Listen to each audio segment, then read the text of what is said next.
Elisabetta, you have the floor. Sì, grazie Presidente. Well, thank you very much, President. Colleagues, today we're speaking about an area, the Caucasus.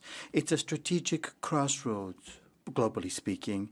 It's a region with incredible potential, a potential which only can be realized if there's proper cooperation between Armenia and Azerbaijan.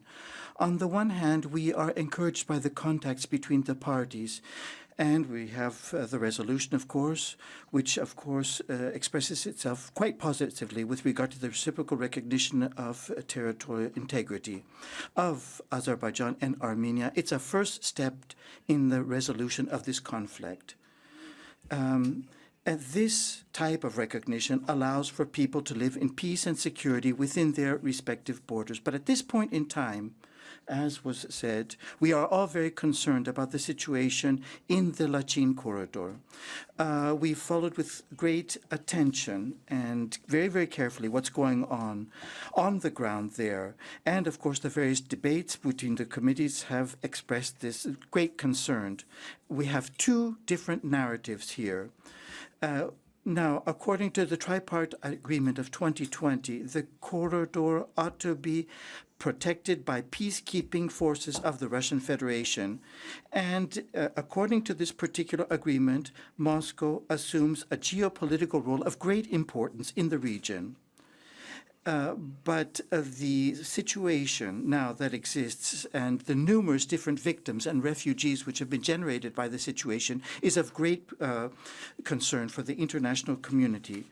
This is an obstacle to peace and stability in the region. So the third parties, which have a very specific role to play, but also have their own economic interest there, well, they have to overcome those and look at the situation there to try to protect the Lachin corridor, to protect the population in the area, which is affected by its blockage. And I think, indeed, between both countries, we see an escalation of tension. Rather than constructive dialogue on this particular issue, we have to respect international law. We have to respect the UN Charter with regard to the sovereignty of nations, and absolutely avoid under all costs any type of use of weapons.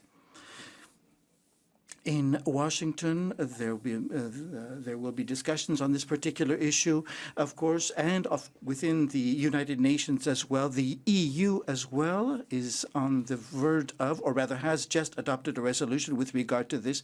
And this particular resolution as well is extremely important as a first step to finding some sort of solution to this particular problem and to normalize the situation in the area to achieve stability as well. This assembly, with all of its instruments, with everything at its disposal, will do all and has done all to support peace, stability, so that the people in Azerbaijan and